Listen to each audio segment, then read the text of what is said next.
Alright guys, so we have a little upgrade for the S10. Give it a little bit more horsepower, make it a little bit funner.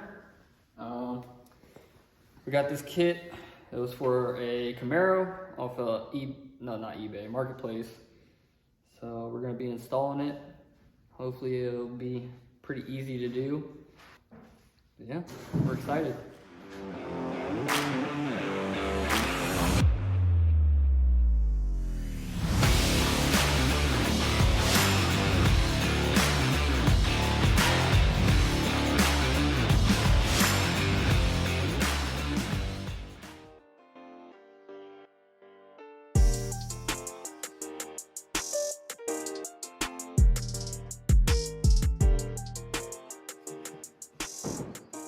Restart.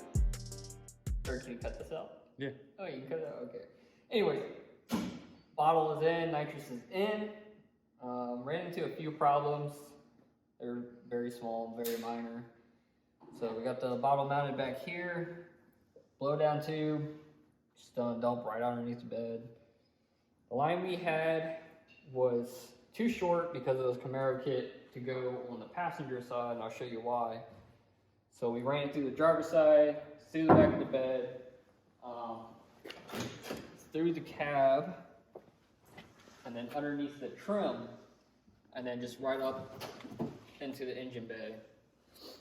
So the reason we had to keep it on the driver's side was I bought this mount initially to use it to mount to the head, which would be on the passenger side. But after measuring some stuff out, it wasn't gonna work like that. So Dad drilled and tapped the accessory bracket, and we just bolted it right here, which made it a whole lot easier to get to. And of course we did steel lines going to the throttle body plate. Took a little while to bend those up because we've never done it before, and it's a tight fit with the alternator being right there.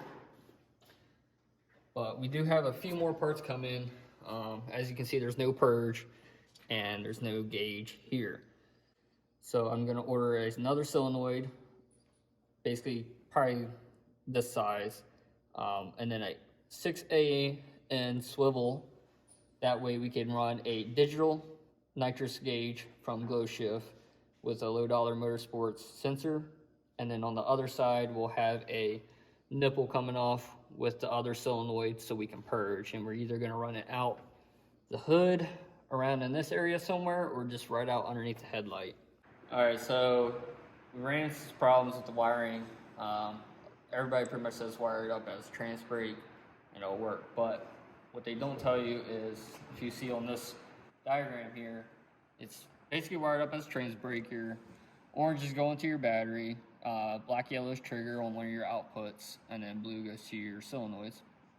But on your inputs, there needs to be an enable switch. So it needs to see either 12 volts or ground, and then it'll actually it'll actually trigger it. So what we did is, in your ICF for your nitrous, our outputs is B3, which is PWM negative. So that's your trigger to your solenoid. Once the solenoid sees ground, it'll send power to the solenoids. And then for your inputs, A13 is ground, because that is our trans brake. So when we hit the trans brake button, we don't want to be spraying nitrous at all. So that's going to be set as ground. And then your enable, A4, is 12 volts. So when it sees 12 volts, it's going to actually send PWM negative out to the solenoids. And then in your stage 1 setup, or in the pin map, sorry. In the pin map, we have rev limiter 1, which is trans brake with stage input 1. And then we put our nitrous input 1. And that way, when you hit the trans brake, you do not spray any nitrous at all, which is A13. And then I go back to my ICF for nitrous, it's ground. So took a little while, did a little bit of digging, but we figured it out. Got all my Glow Shift stuff in today. Digital nitrous pressure sensor from Low Dollar Motorsports. This will just give us a better idea of what the pressure is actually at where the intake is, because you know you can't see the gauge inside the bed. So it's gonna go probably right here.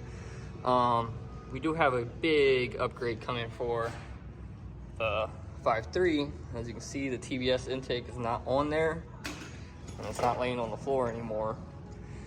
So we got a sheet metal JEGS intake coming. Came with fuel rails, and I got a pressure gauge or fuel pressure regulator coming too. So we're gonna get rid of the wet setup, and we're gonna go dry progressive, because we have holley on board, so I think we would be good.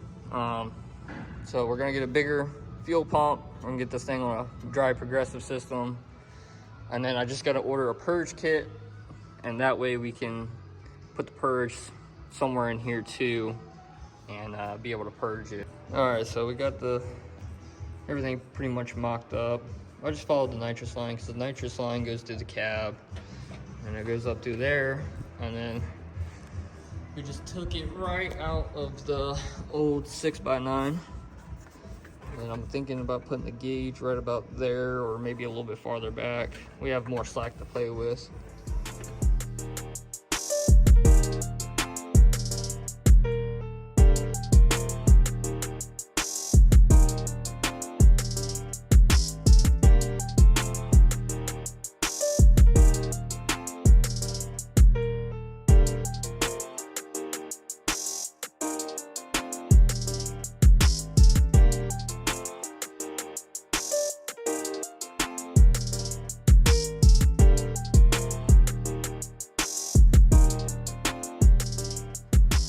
Alright guys, so that's the video for the nitrous on the S10 for now. We're still waiting on a purge kit, but that'll probably be, you know, after the holidays and all that good stuff. So hopefully the next time you guys watch a video with the S10 and nitrous, it'll be some test hits. So yeah, if you guys enjoyed this video, if you learned anything or got any value from it, give us a thumbs up. We appreciate it. And thanks for watching.